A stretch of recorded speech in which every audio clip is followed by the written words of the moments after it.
All right, let's talk about aquarium filters today. What are the different types? What are the pros and cons to each? And what can you expect if you get one of any of the particular types for your aquarium? And as a follow-up to this, I'm going to be doing a video in the coming weeks about the brands that are manufacturing these aquarium filters. You're walking through the fish store and you're like, I see that brand, I see that brand. Which ones are good? Which ones suck? That video is going to answer that question. Make sure you're subscribed for that. Let's get into our list of the different types of aquarium filters, starting off with what is, well, the ugliest of all of them, sponge filters.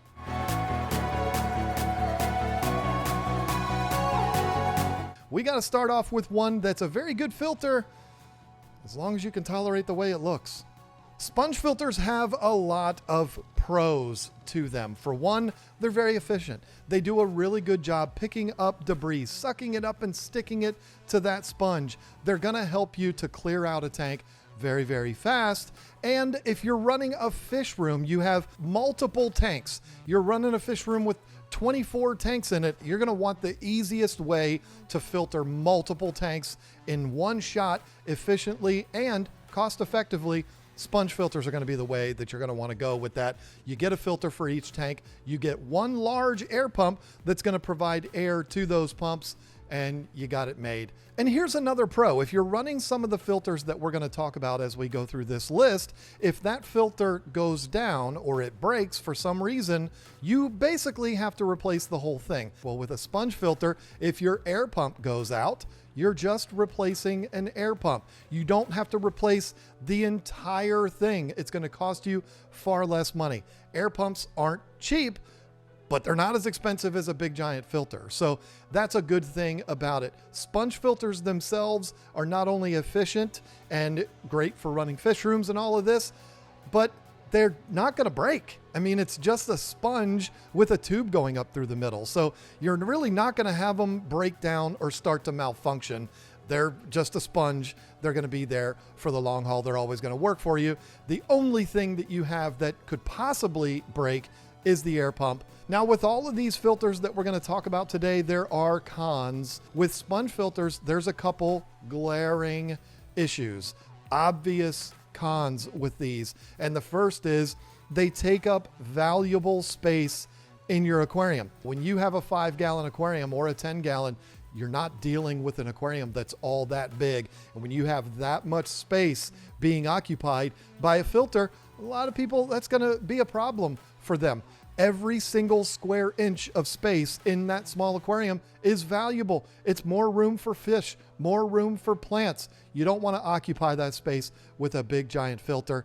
It has to be mentioned, you are losing valuable square inches in your aquarium if you're going to put one of these big honking sponges right in the middle. The other thing that's an issue with sponge filters, when you maintain them, I don't care how careful you are, I don't care what procedure you use with a plastic bag and all this kind of stuff, you are going to make a mess in your aquarium. This isn't a big deal. Once you do your water change, it all goes away very, very quickly. But if you clean it regularly, this isn't going to be as much of an issue. But if you're somebody that's only going to pull it out of there once a month and you got a lot of fry in that tank or something like that, that thing's going to foul up really, really fast. And as soon as you touch it, it's going to be like a cloud that goes poof. But the most glaring problem with sponge filters, in my opinion, there's no way around this. These are a big, ugly sponge in the middle of your aquarium. And I don't know about you, but that's not attractive to me. I'm somebody that likes minimal decor, minimal stuff going on in the aquarium. Just take a look at the one behind me. The more you have in there, the more it takes away from the fish. And if what's taking away from the fish is that big, ugly black, but it's actually brown because it's caked with fish poop, it's just ugly. And you can't really hide it because if you're covering it up, it's not going to do its job. So it kind of has to be out in the open, and they just look ugly. But again, they're very efficient. They work very well, but you got to worry about them taking up space in the tank, and they're ugly while they're doing it.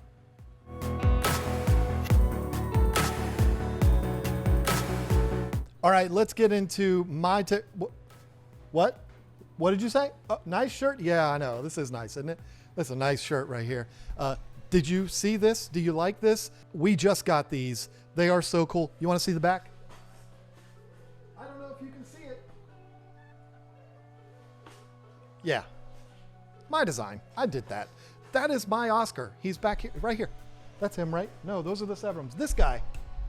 That's him. Right there on my shirt. If you're interested in an awesome shirt like this, keepfishkeeping.com. We have them up there right now. So excited about it. And we also have a very cool design that's a beta. If you're a beta person, we got one of those for you too. Same thing. Got the fish on the front and the back. Awesome. Check them out. That's enough of that. But thank you. Thank you for pointing out how nice these are. Appreciate that. Now let's talk about the next level of filtration. This is when you're going to start to introduce power pumps into the mix. You're not just dealing with air, you're dealing with a pump that is pushing water through that filter. And the first level up from sponge filters is going to be internal filters. You can call them internal canisters, you can call them whatever you want to call them, but these are power filters that are usually run by power heads that are inside the aquarium. They are extremely efficient. I've used a bunch of these. My favorite, of course, is going to be the Shark Pro from Seachay. I love that. I think it is bulletproof. I think it's the best internal filter on the market. That's why I carry it on my website. But there are a bunch of them out there. We've used a bunch of them, and they're all very good. They're in there. They're pumping the water through those cartridges or whatever it is that your internal filter has. It pulls it up through it and sends it out just like any other filter does, but it's all internal. It's very efficient. And one of the biggest things, if you're somebody that loses sleep over leaks, I mean, why you have an aquarium if you are, but if you're worried about leaks, you're not necessarily worried about the tank leaking, but you're worried about all of the accessories in your aquarium leaking. Well, if you have an external filter, like we're going to talk about later in this video, every time you're taking water out of your aquarium to send it to filtration somewhere, you're running the risk of there being leaks. You ain't got to worry about that with their internal filters or with sponge filters like we talked about earlier. They're inside the tank. They're fully contained. You're never going to get any leaks. Now, the next thing to talk about these internal filters is they are absolutely silent. At least every single one that I've ever used. The Shark Pro, you could just sleep next to it. It is silent. It's completely buried in the water. So you're not going to have to worry about any noise whatsoever.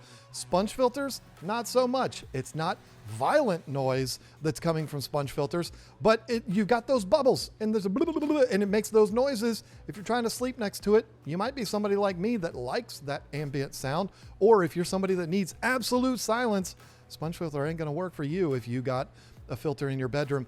It's not a huge deal when it comes to sponge filters, which is why I didn't list it as a con for sponge filters, but it has to be mentioned. Internal filters are dead nuts silent. You're not even going to know that they're running, particularly the Shark Pro. And the coolest thing is you have options for media. With sponge filters, you got a sponge. That's it. Sponges are great, but that's all you've got. When you're talking about an internal filter, you have the options of putting biomedia in there. Things that are going to help with beneficial bacteria to keep the tank healthy. Things that are going to help keep the water clear and free of odors, like carbon and all of these other things. You've got Seachem Purigen, Matrix. You've got all of these biomedia products that you can put inside of the filter cartridges, helping the aquarium to stay cleaner and to stay healthier. Some people are against biomedia. I am one of those people because I have common sense, but it's a great way to expand what you're offering with your filter instead of it just being a sponge, which again, the sponge filters are very efficient. They will do the job, but I like the idea of having more options. I like the idea of being able to mix and match things in there, or maybe I don't, but just having the option to do that, or putting things in there that you don't want floating around the tank or whatever. I don't know what I'm saying at this point. All I am saying is you have the option to put things inside that will help with the filtration, and you can spend all kinds of money, and there you go. But you have those options. That's all I'm saying. Now, as far as the cons for internal filters, they are both exactly the same as sponge filters. First is, once again, you're taking up valuable room inside the aquarium. They're usually smaller than sponge filters, depending on what kind you get, and they're going to go up against the glass, and you can kind of disguise them because they're going to be pulling water in because they have a powerful pump on them, all of them, not just the Shark Pros. They're going to be pulling water through there, so you can disguise it, maybe put a rock in front of it or something like that. As long as you're not blocking those inputs, you're going to be fine. You can hide it much better than you can sponge filters, but again, it's taking up space inside the aquarium. And again, when you're going to clean it, you have to remove it from the tank. You ain't going to squeeze out sponges inside of the tank. That would be kind of foolish and stupid and look terrible. You're going to have to remove it. And, some people just don't want to get their hands wet. I don't know why you're in this hobby, but some people don't want to do that. They just want it simple. Replace a cartridge or whatever. They don't want to have to reach into the tank to do that. Now, a filter like the Shark Pro is very simple because it's a power head with the cartridges down below. You just reach in there, you grab those cartridges, which are held on by magnets, you pull it out, you do your maintenance, you put it back in. It's no big deal, but it still has to be said, whether you go with the Shark Pro or any other brands out there, you're going to have to get in there and either pull the entire thing out to maintain it or just pull the cartridge area out of it. Some people might look at that as a hassle. When you put the two things together, the having to pull it out of the tank and the fact that it's taking up valuable space in there, that might be too much for you. But when you look at the pros, how efficient they are, the options that you have of all the media and things like that that you can put in there, and the fact that they're dead silent, you can have it run into you on your nightstand, running next to you on your nightstand while you're trying to sleep. Those are good pros. So it's up to you to make up your mind if the pros outweigh the cons. In my opinion, they absolutely do, but I'm a little biased.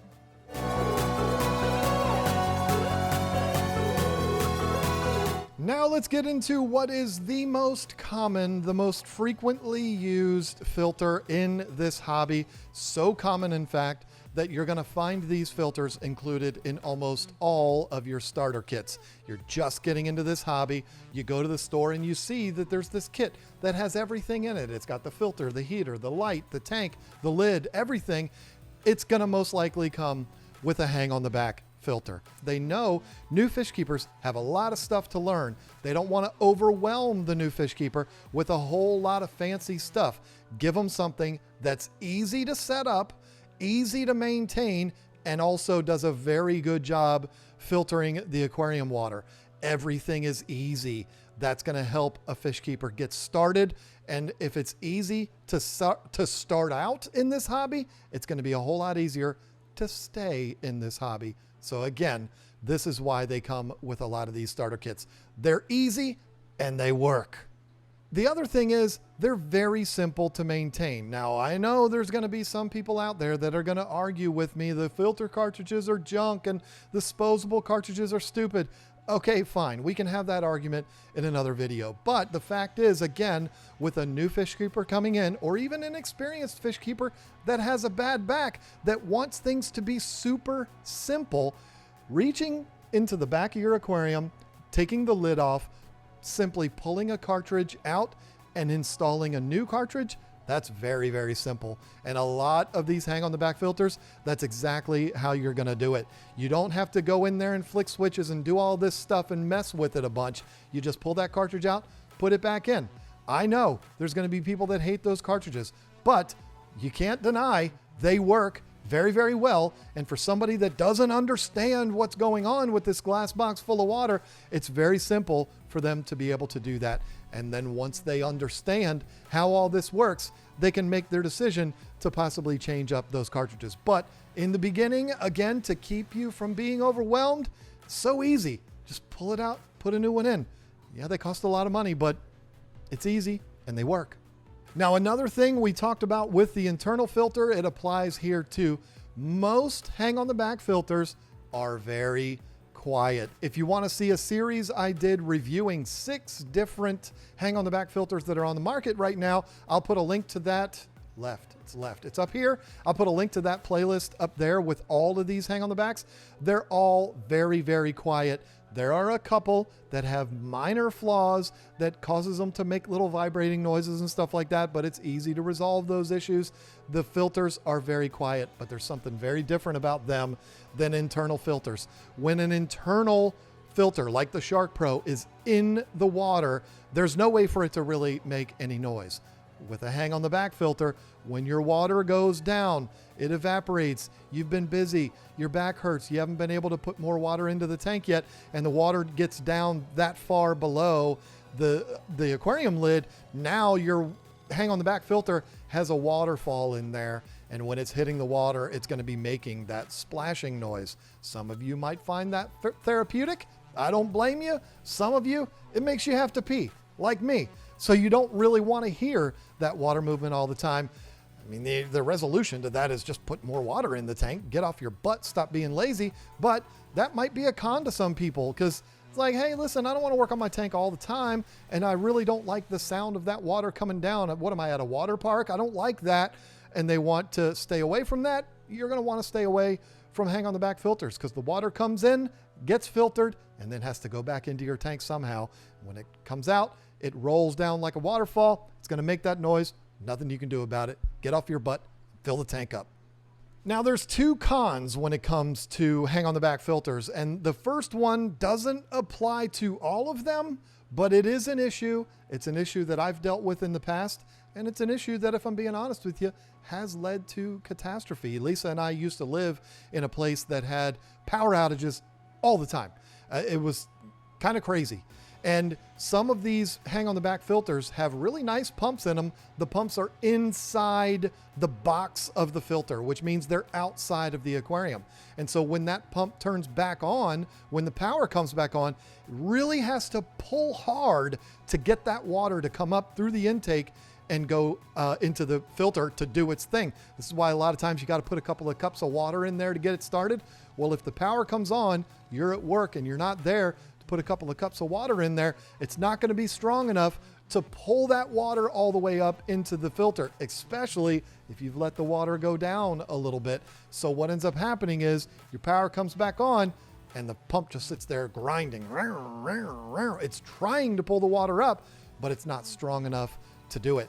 There's only a few filters out there that are still doing it this way, which in my opinion is the wrong way, because there is a better option, and that is a hang on the back filter that has the pump inside the tank, meaning your pump is in the water of your aquarium and shooting water back to the pump, to the filter, rather than the pump pulling the water to the filter. Am I making sense? When that pump is down in the water and your power comes back on, it automatically just starts shooting water back into that filter. You never have to worry about it restarting when the power comes back on. I'm not going to get into the brands that have the pumps inside the tanks, because again, this isn't about doing an advertisement for my website, but I can tell you this. I will let you in on a little secret. We carry a hang on the back filter on our website that is the best hang on the back filter on the market. And it's one that has the pump inside the tank, not inside the box. So it's one thing you don't have to worry about if you go with that one, but it's not the only one. There's a bunch of brands out there that have the pump inside the water, and there you go. Now, there's another thing that may be a con to some, but others might be like, I was going to do that anyway, not a big deal. Because you have a large box, depending on what size aquarium you have, if you have a 75-gallon tank, the hang on the back filter that's going to be required for a tank that size is rather large, and it hangs off the back, hence the name hang on the back. Oh, it all makes sense now, right? Hangs off the back of it, and it takes up space. So your aquarium actually has to be set off the wall a little bit, and it might be farther than you want it to be. If you have an internal filter, if you have a sponge filter, if you have the next filter that we're going to talk about on this list, your tank only needs to be like that far off the wall. So if you live in a small place and you have a big tank, like we all like to do, then it might be taking up too much space in the room if you have to pull it out 8 inches to have the filter, have enough space for the filter. And here's the thing, you need a little bit of clearance, because if the filter is touching the wall, first of all, you're going to damage your wall. Second of all, it touching the wall is going to cause a vibration that might just make you crazy. So you're going to want it to be at least an inch or so off the wall. So with some of these hang on the back filters, there's going to need to be enough distance between the wall and the tank. And that might be a deal breaker for a lot of you. And so what you may end up doing is upgrading to the next filter that we're going to talk about, which, could be argued the best filter. I don't know. I could make an argument that all of these filters that we're talking about are all the best at doing what they're specifically meant to do, if that makes sense.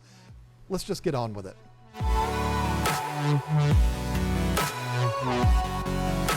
Let's talk about my world. This is my thing here, even though I have more of the next filter that we're going to talk about.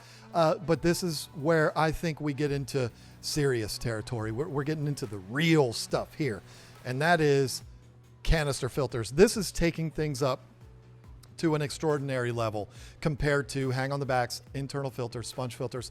All of these filters work, but canister filters, that is like putting a V12 in your aquarium. What's a V12? My car has all batteries. Yeah. A canister filter is going to be something that's going to usually sit down below your aquarium. It's basically a large bucket, but sometimes they're square. Depends on what brand you buy. This is a large filter that's going to process a ton of water, and it's so big that it has to sit down below the aquarium, completely independent of the tank. You're going to have two large hoses. One is going to be the input, taking water from the aquarium and bringing it to the filter. And then you're going to have an output, which takes it from the filter after it's been processed and sends it back to the aquarium. And you've got that on a loop, and it just happens all day long. This is by far, in my opinion, until we talk about the next one, the most efficient way to filter an aquarium. And it doesn't really matter what size. They make canisters for very small tanks. And in my opinion, once you graduate to like a 125 or larger, that's when you're really going to want to look into these and have that really be your only option. Again, except for what we're going to talk about next on the list. But canisters are the way to go for larger tanks. Yes, I know people that have two big hang on the backs, the biggest hang on the backs available, and then they've got two internal filters, and they got just filters everywhere in their 125.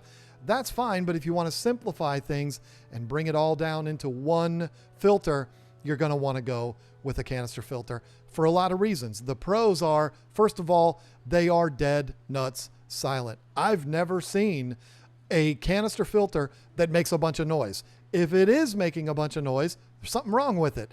They are dead nuts silent. You don't even know that they're on. The only way you would ever know a canister filter is on is, again, if your water's low, the water is coming out of the output with such veracity that it might cause a ripple in the water and cause you a little bit of wave type noise.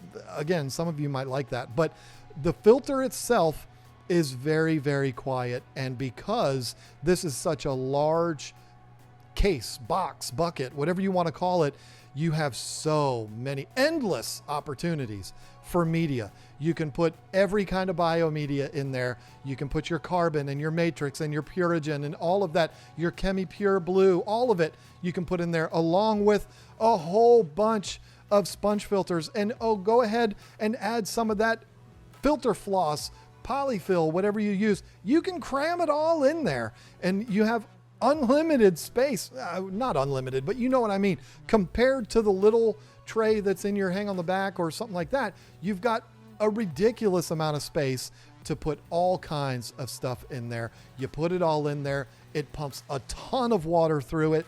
It processes it super well, and it does it all absolutely silent.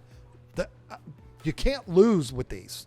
And because it's so much filtration, there's so much going on there, so many sponges and so many things in there, there's so much in it that you don't really have to mess with it all that often. Some people, like this dummy, can take it to extremes. This tank that's here behind me that you can't see right now, I did a video about this last year.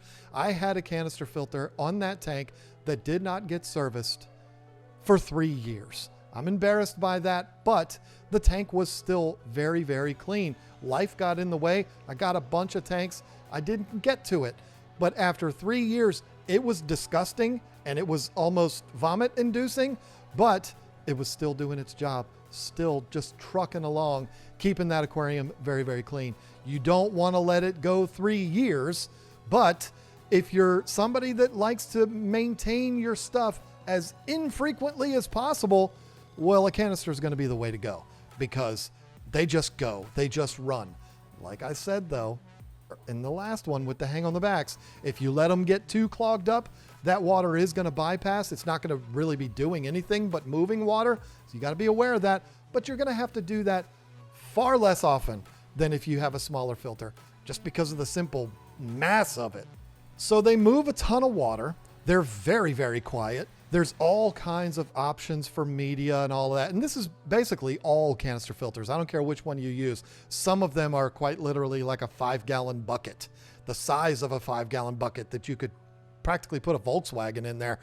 Some of them have more room than others, but you're going to have way more options with canisters than you do any of the other filter options. They process all that water.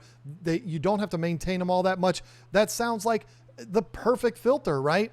Well, no, there are some cons, and there's really no way around it. This is one that some canister filters are better at than others, and some of them you don't have to do it at all, but that is priming. Priming is an issue for a lot of people, and I've seen people want to fight people because they're so frustrated trying to get their canister filters primed. What this means is canister filters work off gravity. The water comes through the input and is fed by gravity down into the tank. There isn't anything that's pulling it into the canister filter like your hang on the back is. So you have to get it primed. You have to basically jump start it. You know what I mean? You have to get it going, and that can be very frustrating. Some canister filters make it easier on you. There's little knobs that you go up and down or whatever it is. It makes it easier to do that. It's never really been a huge issue for me, but I have heard a lot of stories about people wanting to kick their daggone canister filter through the window and just be done with it because they're so frustrated trying to get them primed. Now, there are some. These are going to hurt anybody's wallet.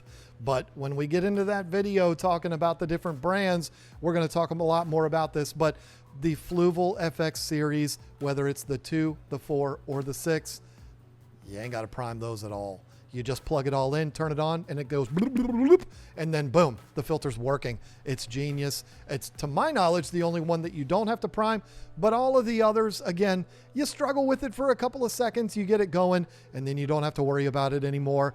It's never been something that's bothered me, but it might bother you. You hear enough nightmare stories, you might not want to mess with that anymore. And then the other one is, if you are somebody that is like me right now, I'm going to be 50 years old this year, and I'm not in the best shape. Right now, my back is a nightmare. Normally, this wouldn't be an issue for me, but I don't know what it is. I woke up the other day and my back hurt, and it hasn't gotten better since. These can be difficult to maintain because you have a large bucket under your aquarium that's full of water. And it's not only full of water, but it's full of whatever media you have in there. Sponges, when they're full of water, they weigh a lot. And to maintain your canister filter, the best way to do it is to remove it. There's little shut-off valves. You turn the water off, you unplug it, and you physically remove that filter from underneath your aquarium. You take it to the bathtub, take it to a laundry sink, take it outside, whatever it is, and that's where you do your maintenance. Well, this can be a challenge for some people. If you're like me, you got a bad back, getting underneath that tank and reaching way up underneath there to pull it out, especially if it's something like a FX6 that I don't know how much it weighs, but it weighs a lot when it's full of water. That can be a real problem for a lot of people. Even smaller canisters are going to weigh a lot when they're full of water, and that might certainly be a deal breaker for you. The maintenance of a canister filter, not only is it difficult to get it out, but then there's a lot involved in maintaining them. You got to take them apart, pull all the trays out, and individually clean each thing. It doesn't bother me. It's kind of a therapeutic thing, and you really only have to do it once in a while with a canister filter. Don't wait 3 years, but you don't have to do it twice a week. You know, I mean, I seriously would have no problem telling you once a month you can do this. And a lot of them once every other month. you're going to be fine. If you've got a tank that's just overloaded with fish, you've just got a ridiculous amount of stock in there, then you might be doing it more than others. But if you've got an easy going stocking of your tank, and you're up with your water changes, and you're not overfeeding and all that kind of stuff, you're not going to have to do this all that often. So might not be as big a deal for you as it is for some. But I know I've talked to people that are like, hey, John, I'm 73 years old. I ain't trying to get under there and do that. I totally understand it. For you, canister filters might be a problem, especially if we're talking about the bigger ones. But when you consider they're dead nuts silent, you have all the options. For media, they do such an efficient job to filter all that water, lots of water. You can't lose with these. But unfortunately, I have to mention the last con with canisters is you're dealing with a filter that's big money. Not just the fluvels. Everybody talks about how expensive the fluvels and the Eheims and all of those are, that are like the Rolls Royces of canister filters. Yeah, some of those are expensive, but really all canister filters are going to be way higher priced than your average hang on the back filter or any of the other options that we've talked about. They are expensive, but in this world of aquarium filters, you 100% get what you pay for. And again, spoiler alert for that next video coming up, the FX series is about as good as you're going to get.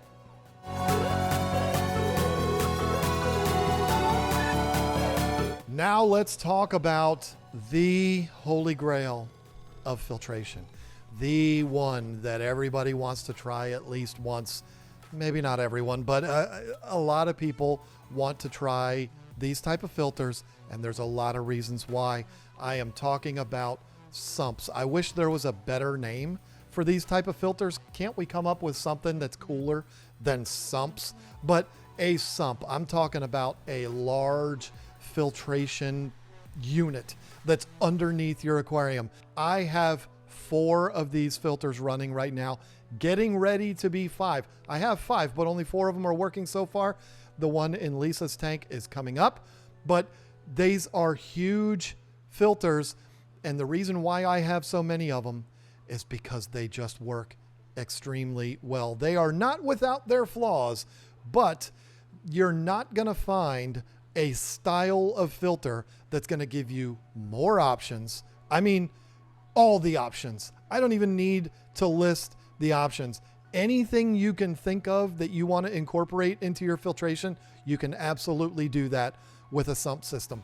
It doesn't have to be a store-bought sump system. You can make one out of a smaller aquarium to put underneath there. I've done that. It's worked well, but it also didn't. But that was my fault, not the sump's fault. There's all different kinds of ways that you can DIY a sump system, and that is definitely a pro. This is something that you can put together yourself, and you can get creative. You can watch a bunch of videos from the King of DIY on how to build a sump system. I do have that one too that you can watch of mine, where you can make your own filtration. You ain't gonna make your own canister filter, but you can make your own sump. All you need is something to be the sump, whether that be a large storage tote or an empty aquarium. Put that underneath there and just go to town. Put all different kinds of levels and bio balls and overflows and all of these things and fancy little compartments that you can put different things in. It's a lot of fun to get creative with sumps, and to do it yourself is really, really cool. In some cases, you'll save money by doing that compared to some of your super expensive canisters that are out there and stuff like that. And you'll definitely save money over buying a pre-made sump system. All 5 of the sumps that I have are manufactured sump. They're not DIYs, and they work extremely well, but they are not cheap. They're the most expensive option that you have. Yes, even considerably more than an FX6. But if you want a DIY one, you can save a whole lot of money. It's not going to look as pretty, but it'll probably work really well, and you're going to save all that money. But the biggest thing to remember here is all of the unlimited options that you have for what you can do with your filter. Now, you might be thinking, I don't care about all that. I just want my filter to look good or my tank to look good. and that's fine. But a lot of us, as we evolve in this hobby, we start wanting to do more and more things to try to improve our aquarium. The filtration is one of them. Having all of those options is a beautiful thing if you're a tinkerer and you're a DIYer. But there are two glaring problems with sumps, and I've never seen one that either of these are not an issue.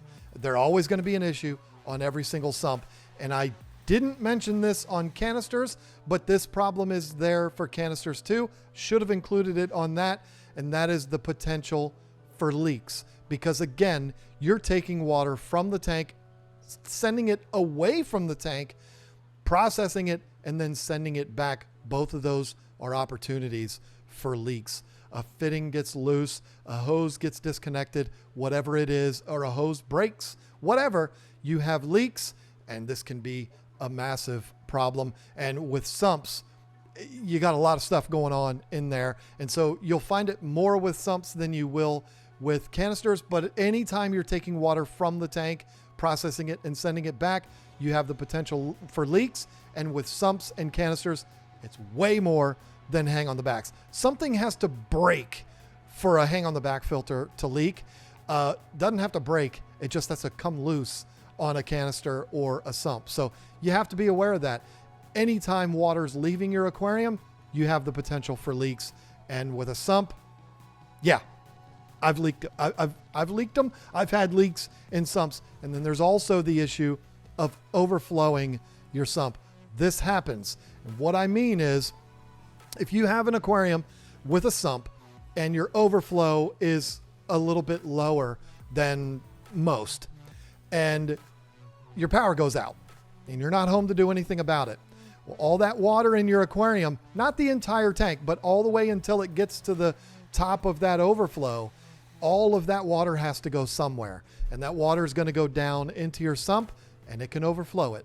And so you get home and not only is your power out, but your living room's also flooded, and that can be a huge problem. So leaks and floods are two huge cons with sumps. And if you're buying store-bought ones or manufactured ones, price, but none of those compare to what is, I believe, the biggest con of sumps, and that is the noise factor.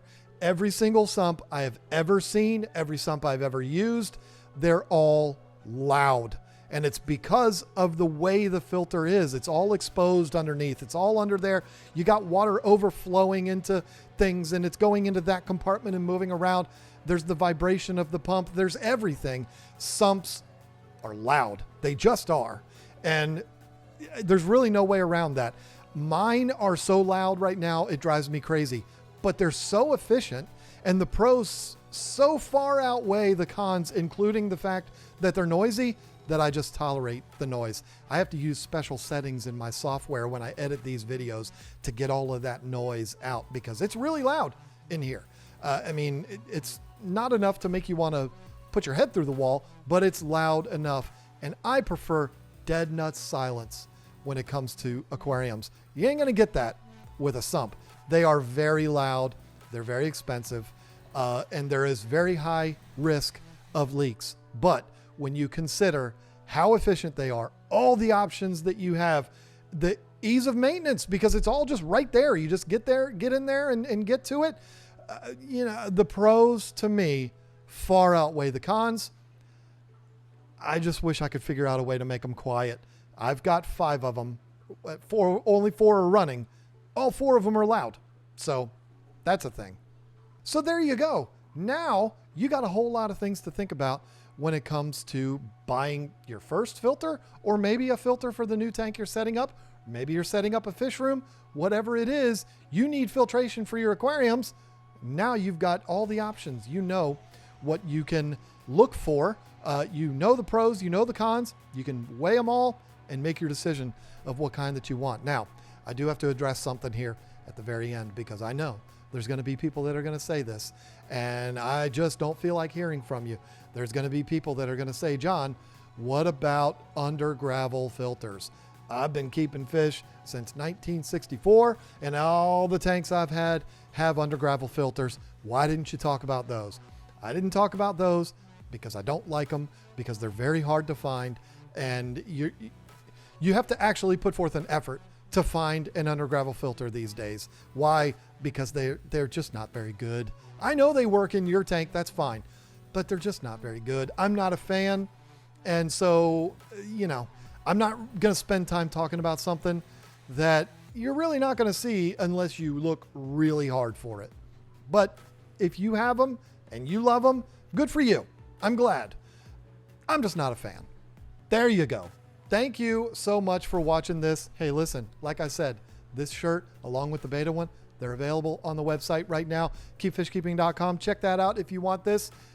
If you want this, not this one, because I'm not taking this one off and shipping it to you, but I'll send you another one, brand new, never been worn. They're on their website right now, ready for you. There it is. Thank you so much. I'm sweating now, so it's time to end things. See you next week.